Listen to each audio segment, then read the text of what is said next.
Nah, microcontroller ini kalau kita tadi flashback ke ARM kok agak-agak mirip sebenarnya.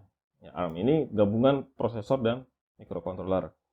Ini adalah sebuah mikroprosesor yang sudah lengkap dalam satu chip, namanya microcontroller. Satu chip dalam microcontroller itu sudah terdiri CPU, RAM, ROM, I/O ports, timer sudah ada, kemudian interrupt controller sudah ada, kemudian converter dari digital ke analog, sekarang sudah ada, ke analog ke digital, kemudian port interface dan sirkuit oscillatory. Ini adalah perbandingan antara CPU ya, prosesor dengan CPU microcontroller. Kalau kita lihat di dalam komputer ya, CPU atau prosesor di komputer itu ya fungsinya sebagai CPU saja. Nanti CPU ini nggak bisa kerja sendiri ya. Dia kalau kerja pasti butuh RAM ya untuk menyimpan data yang atau program yang sedang berjalan. Kemudian ROM yang menyimpan hasil dan sebagainya. Kemudian ada interface, serial interface. Kemudian ada input dan output, ada timer. Nah, di microcontroller itu semuanya sudah tersedia. Di chip microcontroller sudah ada CPU, timer, RAM, ROM, I/O, serial interface sudah ada. Nah, bedanya CPU ini atau prosesor ini bisa digunakan untuk menjalankan program yang kompleks ya. Karena RAM-nya itu di luar dari chip sehingga kita bisa memasang RAM yang dengan ukuran yang sangat besar, ROM-nya juga apalagi, inputnya juga bisa bermacam-macam. Ya, outputnya juga bisa bermacam-macam, bisa ke monitor, bisa ke printer, bisa ke apa saja ya. Sedangkan di microcontroller itu terbatas. Kemudian kapasitasnya juga terbatas ya. Di sana sudah ada RAM, tapi sangat terbatas RAM-nya, sangat kecil. Sudah ada ROM, tapi ROM-nya sangat kecil. I/O-nya terbatas. Jadi programnya tentu saja harus ya, sama seperti di komputer ya, komputer yang menggunakan mikroprosesor. Program yang akan dijalankan itu disimpan di ROM, kemudian baru di load ke atau dimuat ke RAM. Nah, di microcontroller juga sama. Program yang akan kita jalankan itu harus disimpan di ROM. Cara nyimpannya bagaimana? Dengan mengupload, istilahnya mengupload ya. Mengupload kode program yang sudah dikompil ke ROM. Namanya executable binary code. Binary. Program yang sudah dikompil, yang siap di run, namanya binary code. Jadi harus diupload ke ROM. Ya, kalau kita ingat pas pembahasan ROM, ya pembahasan ROM itu kan ada beberapa jenis memori flash ya, ROM. Kemudian ada flash. Flash itu jenisnya macam-macam. Ada NAND flash, ada NOR flash. Nah, microcontroller ini termasuk jenis NOR flash, ya, NOR flash. Kalau si C-card, ya, flash disk dan sebagainya, ya, atau SSD itu termasuk NAND flash ya. Kalau ini NOR flash. Tapi yang tidak hanya NOR flash, di sana sudah ada CPU dan sebagainya di microcontroller. Tapi memori yang digunakan di microcontroller termasuk jenis memori NOR flash. Sebelum ada NOR flash, tentu saja microcontroller sesuai dengan yang ada di pembahasan ROM ya. Yang pertama, hanya bisa ditulis sekali. Jadi programnya kalau sudah kita tulis ke microcontroller, tidak bisa dihapus. Kalau ternyata programnya salah atau tidak terpakai, ya berarti harus dibuang, ganti yang baru. Itu microcontroller zaman dulu ya. Sekitar tahun 90-an masih seperti itu, 80-an, 90-an. Kemudian muncul yang bisa di flash menggunakan elektrik, istilahnya. Bukan flash yang seperti sekarang ya. Jadi ada alat khusus secara elektrik untuk memflash. Nah, kemudian kalau yang sekarang bisa di flash berkali-kali dengan mudah. Ini adalah contoh beberapa chip microcontroller ya. Sangat banyak, ada yang 8 bit, ada yang 16 bit, 32 bit, 64 bit, ya, macam-macam. Ada perusahaannya juga sangat banyak. AT namanya, yang mungkin agak terkenal ATmega. Nah, ini ukurannya perbandingannya ATmega, ATtiny, ATX. Jadi dalam satu IC ini itu sudah ada CPU, memori, ya, RAM, ROM, kemudian input output, kemudian converter dari digital ke analog atau dari analog ke digital. Nah, kemudian ada yang namanya modul microcontroller.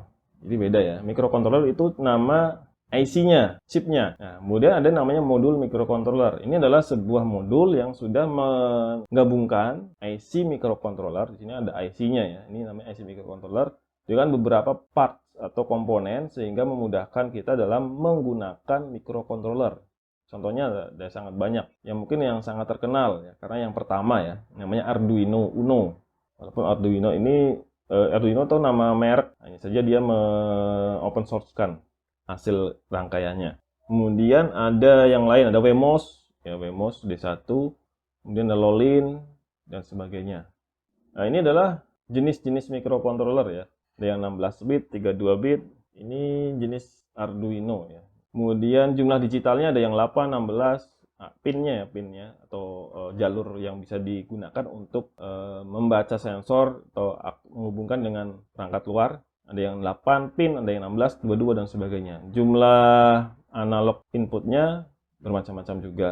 Kemudian clock speednya, kecepatan clocknya itu juga variasi. Ada yang 120 MHz, 240 MHz dan sebagainya.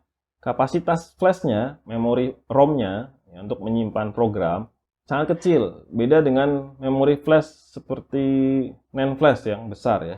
Ini sangat kecil. 2 mega, 4 mega, 8 mega, paling 64 mega ya. Kalau 256 mega itu sudah sangat besar. Wi-Fi-nya ada yang sudah built-in, ada yang belum. Harganya macam-macam. Mulai yang $20, ada yang $50.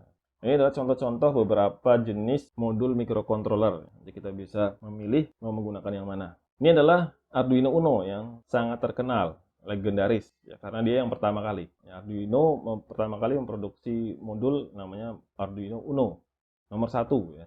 Dan sampai sekarang masih boleh dibilang nomor 1 ya. Bajakannya juga sangat banyak atau tiruannya sangat banyak. Arduino itu dari Italia ya. Nah, ini microcontroller yang digunakan adalah ATmega 328, jenis chip microcontrollernya. Daya yang dibutuhkan 5 volt, tegangan inputnya yang direkomendasikan 7-12. Jadi karena tidak hanya microcontrollernya cuma 5 volt, tapi kan ada komponen lain. Sehingga direkomendasikan 7-12, antara 7-12.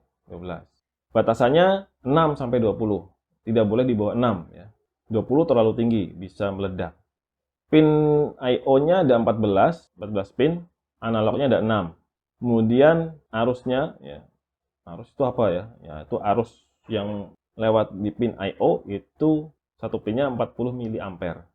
Kemudian ada pin 3,3 volt ya. Kalau ada sensor yang butuh tegangan biasanya 3 volt, ini sudah disediakan. Arusnya 50 mA, lumayan besar ya, jadi bisa beberapa sensor. Kemudian memori flashnya 32 KB, jadi programnya tidak boleh lebih dari 32 KB. 30 pun nggak muat ya, karena sudah sangat mepet ya. Setengah kilobyte-nya digunakan oleh bootloader. Static RAM-nya 2 KB, RAM-nya 2 KB, ya, EEPROM-nya 1 KB. Clock speed-nya 16 MHz. Kok cuma 16? Ya, untuk program yang dijalankan untuk microcontroller sudah sangat cukup. 32 KB apakah cukup? Ya, kalau sensor yang kita gunakan tidak terlalu banyak, algoritmanya juga bagus ya, lebih dari cukup ya. Karena bahasa pemrogramannya bukan Java ya, kita compile ke sini. Ini adalah beberapa entry level dari produk Arduino ya, ada Arduino Uno, Leopard 101, Arduino Nano, Micro, sama proses ATmega 328. Kemudian ada Explora, biasanya digunakan untuk membuat joystick. Kemudian yang menggunakan fitur-fitur tambahan ada Arduino Mega. Ini kapasitasnya lebih besar karena microcontroller yang digunakan beda ya. ATmega berapa ya? Saya lupa. Ini ada Arduino Zero, Arduino Do, Arduino MB Pro dan sebagainya. Kemudian ada beberapa shield yang bisa dipasangkan ke Arduino. Ada motor shield, ada USB host, ada LAN atau Wi-Fi shield dan sebagainya. Ini yang untuk IoT. Jadi kalau Arduino itu pasti IoT, bukan. Arduino itu microcontroller. Kalau IoT beda lagi. IoT kan ada I-nya internet, berarti ada internetnya. Jadi kalau ini belum terhubung ke internet. Hanya digunakan untuk bisa mengontrol atau memantau nilai ya, sensor atau mengontrol suatu kondisi. Kontrol lampu misalnya, nyala atau mati, atau mengontrol yang lainnya. Oke, ini adalah produk Arduino yang bisa langsung terhubung ke internet, sehingga disebut sebagai produk IoT namanya. Karena sudah tersedia Wi-Fi atau sudah tersedia Ethernet ya, atau bisa dihubungkan langsung ke jaringan kabel atau nirkabel. Kemudian ini yang wearable biasanya digunakan di baju atau di jam dan sebagainya. Namanya LilyPad, Arduino LilyPad. Jadi nanti di sini Arduino LilyPad ini menghubungkan pin I/O-nya itu biasanya tidak disolder ya, atau tidak ada kabel yang bisa ditancapkan. Jadi harus menggunakan benang. Jadi benang yang bisa menghantarkan listrik. Nanti dijahit biasanya. Nanti kalian bisa cari di internet atau di YouTube banyak. Kemudian selain Arduino ya, atau ATmega, ada produk lain namanya Espressif, ESP. Nah, ini beda dengan chip microcontroller yang tadi ya, yang keluaran AT dan sebagainya. Di sini, di ISP ini dalam satu chipnya itu sudah mengintegrasikan WiFi dan Bluetooth. Jadi, semua modul microcontroller yang menggunakan ISP itu pasti sudah tersedia WiFi dan Bluetooth. Sehingga kita tidak perlu lagi membeli atau menambahkan modul Bluetooth atau modul WiFi. Nah, ada dua seri, ESP8266, ini yang lama, yang baru ESP32. Ini contoh modul-modul yang menggunakan ISP, PMOS D1. Microcontrollernya 8266, prosesornya jenisnya L ya 32 bit RISC. Sudah ada WiFi-nya built-in dengan sudah di sini ya di prosesornya ada WiFi-nya. Pinnya 11, flash memorinya 8 MB. Bukan kilobyte lagi tapi sudah 8 MB. Clock speed-nya 80 MHz. Jadi lebih cepat daripada yang ATmega yang tadi yang Arduino Uno ya. Ini contoh-contoh yang lain ya. Ini ESP32 seri. Ada Duit DevKit yang banyak beredar di Indonesia itu DevKit V1, terus Lolin, Memos, sama Node MCU. Kalau yang merah itu keluarannya agak mahal ya. Yang 4 ini banyak beredar ini di Indonesia dengan harga yang sama seperti Arduino Uno. Nah, ini perbandingannya dengan Arduino Uno ya. Ini Lolin D32. Dari pengalaman saya menggunakan DevKit V1 dan Lolin 32 lebih mahal dari DevKit V1 ya. DevKit V1 itu tergolong murah ya, sekitar 90 ribuan, nggak tahu kalau sekarang. Lolin itu di atasnya. Jadi pengalaman menggunakan keduanya lebih enak menggunakan yang ini. Yang ini sering bermasalah ketika kita mengupload kode program. Jadi kalau mengupload kode program itu harus dipencet tombol powernya kecil di sini. Pencet terus sampai terupload baru dilepas. Nggak tahu itu mungkin bug. Oke, ini fitur Lolin D32 yang menggunakan ESP32, WROM 32 modul namanya. Prosesornya WROM 32 modul. Prosesornya 32 bit, dual core. Sudah ada WiFi dan Bluetooth, flashnya 4 MB, lebih kecil dari yang tadi ya. Bisa menggunakan baterai lithium dan sebagainya. Dan yang lebih penting lagi, Lolin ini kompatibel dengan Arduino. Jadi kita bisa menggunakan IDE-nya buatan Arduino. Jadi mungkin IDE yang banyak beredar adalah IDE buatan Arduino ya. Di Lolin atau produk-produk dari ESP ya, modul-modul dari ESP ini juga kompatibel dengan IDE-nya Arduino. Ini adalah Lolin ya, ada beberapa port I/O-nya, digitalnya ada sekitar banyak sekali nih digital I/O-nya. Kemudian analognya juga lumayan, ada beberapa yang bisa disesuaikan ya. Jadi ada pin yang khusus digital, ada yang pin yang bisa analog dan digital. Bedanya apa? Kalau digital berarti dia hanya bisa membaca true false atau mengirimkan true false. Yang itu digital 0 1 1 0. Nah, benar salah salah benar. Kalau salah berarti yang dikirim tegangannya 0, kalau benar berarti berapa? 5 volt ya. Ya, sekitar antara 3 sampai 5 volt. Kalau analog berarti data yang dimasukkan atau dikeluarkan itu berupa range antara 0 sampai 5 volt misalnya. Minimal 0, maksimal 5. Mulai dari 0, 0, sekian sampai 1, 1,1, 1,2 dan seterusnya sampai 5. Itu yang analog. Nah, ini cocok untuk membaca misalnya suhu. Nah, suhu atau cahaya misalnya ya. Cahayanya terang sampai sedang sampai gelap. Nanti dari sensor itu akan diterjemahkan atau datanya dikirim ke analog. Analog kan berupa tegangan. Tegangan ini nanti akan dikonversi menjadi, kalau suhu dikonversi ke suhu, misalnya derajat Celcius. Atau jarak misalnya. Jarak itu kan berarti range ya, mulai dari 0 sampai sekian meter. Kalau yang digital itu berarti true false. Misalnya hidup, mati, sampai tidak ya misalnya. Itu digital. Ini yang jenis Dev1 ya, DevKit V1. Nah, sudah ada Bluetooth-nya sama WiFi ada. Jadi ini cocok untuk membuat project-project IoT ya. Kalau di Arduino itu hanya untuk versi-versi tertentu dan harganya lumayan ya. Arduino yang sudah ada WiFi-nya sangat mahal. Nah, jadi kalau Arduino kita pakai Uno, belum ada WiFi-nya, mungkin Arduino yang paling banyak beredar itu Uno ya di Indonesia. Karena belum ada WiFi-nya, berarti kita harus beli modul WiFi supaya bisa terhubung ke internet. Bagaimana cara terhubung ke internetnya? Tentu saja harus menggunakan codingan atau program. Tapi nggak terlalu susah ya. Nanti akan kita coba atau kita lihat seperti apa. Ini adalah ESP DevKit V1 Duit. sama. Ini pilihannya seperti ini. I/O-nya kurang lebih sama seperti ya, karena microcontroller yang digunakan sama WROM 32 ya. Kemudian ini adalah Arduino IDE seperti ini untuk ngoding. Setelah modulnya terhubung ke komputer ya, melalui USB, kita bisa langsung mengupload codingan kita ya, tanpa harus convert terlebih dahulu ya. Kalau zaman dulu agak susah ya, harus convert baru bisa upload. Di sini langsung bisa sekali klik upload. Bahasa yang dipakai adalah bahasa C. Wah, saya belum pernah tahu bahasa C.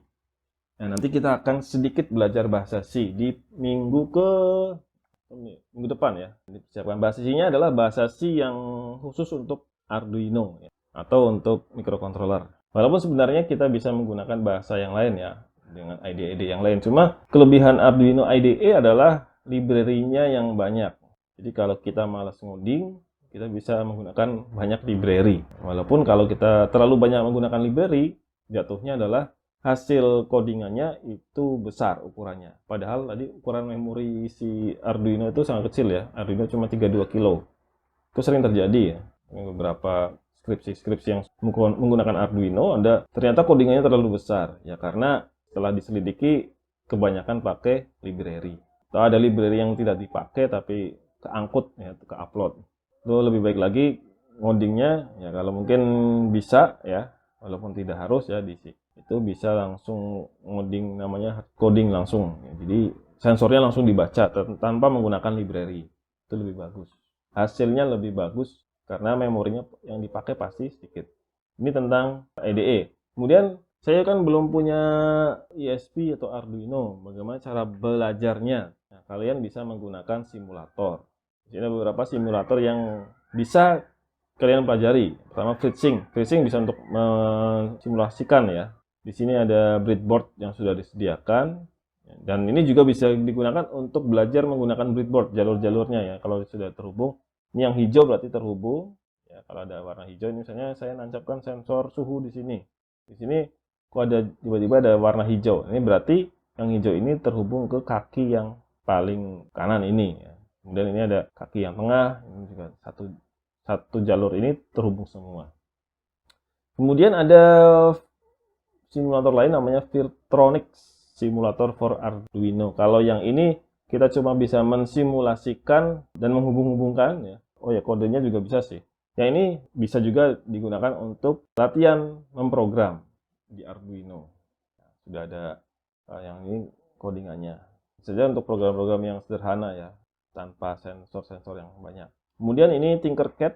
Tinkercad ini aplikasi berbasis web yang bisa kita pakai untuk mensimulasikan Arduino. Nah, ini terbatas Arduino paling ya, produk-produk Arduino. Sama ini juga Arduino. Nah, kalau yang di FreeSync kita bisa menambahkan ESP32. Jadi ada caranya. Jadi Arduino belum ada, kita bisa tambahkan. Tinkercad. Untuk minggu ini saya minta kalian untuk mempelajari penggunaan beberapa simulator Arduino. Kalau yang belum punya ya, atau ESP32, khususnya ESP32. 8266 itu ya, walaupun sudah ada wifi-nya ya, tapi tanggung. Harganya hampir sama kalau di sini. Yang pertama FreeSync. FreeSync tambahkan part ESP32, ada linknya. Nanti di import saja atau di save partnya. Kemudian Virtronic, ada linknya juga. Kemudian Autodesk Tinkercad. Ini simulator online berbasis web. Pelajari yang paling kalian suka ya, nggak harus bisa semua. Terus sampai ada mempelajari untuk codingannya ya. Tugas project ini sesuai yang sudah disampaikan di awal ya. Kita punya tugas project dan tetap ada tugas project. Berikutnya tahapannya diskusikan dengan anggota kelompok kalian proyek apa yang akan dibuat. Disarankan menggunakan modul berbasis ESP32 ya, karena berdasarkan pengalaman saya itu lebih mudah, bukan lebih mudah ya, lebih hemat. Dan kalau beli ESP32 yang sudah ada kakinya, ini kalau di online store kan ada, sudah termasuk kaki namanya dan sudah ditempel ya. Jadi kalau kalian pakai breadboard yang putih itu, papan breadboard itu bisa ditancapkan. Namanya tulang ikan ya, tulang ikan. Nah, project yang direkomendasikan nantinya ini adalah kalian diminta membuat sistem yang menggunakan microcontroller. Modul microcontroller cukup. Nah, disarankan membuat sistem yang bisa membaca sensor, ya, dua sensor atau dua aktuator, atau gabungan satu sensor satu aktuator melalui jaringan internet. Loh, susah? Bisa. Nah, karena akan kalian pelajari nanti setelah ini. Nah, sensor dan aktuator akan ada babnya 2 minggu ke depan, jenis-jenis sensor dan jenis-jenis aktuator. Nah, kalian bisa mempelajari terlebih dahulu ya, sensor dan aktuator yang bisa dihubungkan di modul Arduino atau ESP. Sama ya, semua sensor yang dibilang bisa terhubung ke Arduino itu bisa terhubung ke ESP dengan cara yang sama.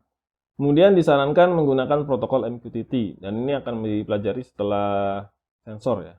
Jadi kenapa menggunakan protokol MQTT? Ya, karena kalau kita menggunakan protokol MQTT, ini kan tadi alatnya bisa dikontrol melalui internet ya. Jadi nanti anggota kalian itu juga ikut bisa menguji nanti pas presentasi. Di presentasinya nggak diuji oleh anggota yang kedapatan tempat mikrokontrolernya, tapi oleh teman lain yang mungkin lokasinya jauh. Terus aplikasi yang buat kontrol bagaimana? Apakah perlu dibuat? Tidak perlu. Nanti saya akan kasih tahu beberapa banyak ya di Play Store program apps yang sudah disediakan untuk bisa mengontrol atau memantau perangkat yang terhubung ke Android melalui MQTT. Nanti akan saya kasih tahu nanti di pembahasan MQTT. Jadi kurang lebih projectnya seperti itu. Kemudian rancangan progresnya akan dikumpulkan 2 minggu ke depan. Jadi kan sudah didiskusikan ya, setelah kalian buat kelompok, diskusi dengan temannya membuat apa. Kemudian hasilnya akan dipresentasikan pada minggu terakhir. Masih 1 bulan lebih. Ini tidak terlalu susah projectnya. Apalagi tidak perlu, jadi programnya cukup untuk memprogram si mikrokontrolernya ya. Mikrokontroler Arduino atau ESP. Saya sarankan pakai ESP karena terhubung ke jaringan. Kalau saya mau pakai Arduino boleh nggak? Boleh. Tapi harus beli modul WiFi atau modul LAN. Atau beli Arduino yang sudah ada LAN-nya. Itu jauh lebih mahal dibanding dengan ESP. Arduino sudah ada LAN-nya. Itu sekitar harganya di atas 300.000 ya kalau nggak salah. Karena Arduino Uno yang ori, yang buatan Italia itu harganya 300.000. Kalau yang buatan China itu sudah banyak itu. Karena open source jadi boleh dibuat ulang ya. Itu sekitar 90-80-an. Sama seperti ESP32 ya. Espressif lebih murah. Yang versi orinya pun sekitar 90-100. Oke, dan alatnya tidak perlu dikumpulkan ya, dipresentasikan di minggu ke-14. Mungkin di minggu ke-14 atau minggu terakhir akan lihat, semoga paginya yang tidak bentrok bisa presentasi mulai dari pagi sampai mungkin seharian presentasi. Jadi kalau persiapan akan presentasi pagi, pastikan teman anggotanya tidak ada kuliah pagi ya, dia bisa presentasi semua. Jadi nanti yang dikumpulkan tidak hanya rancangan atau progres dan hasil ya, tapi juga pembagian tugas. Ini ngapain. Sekian, assalamualaikum warahmatullahi wabarakatuh.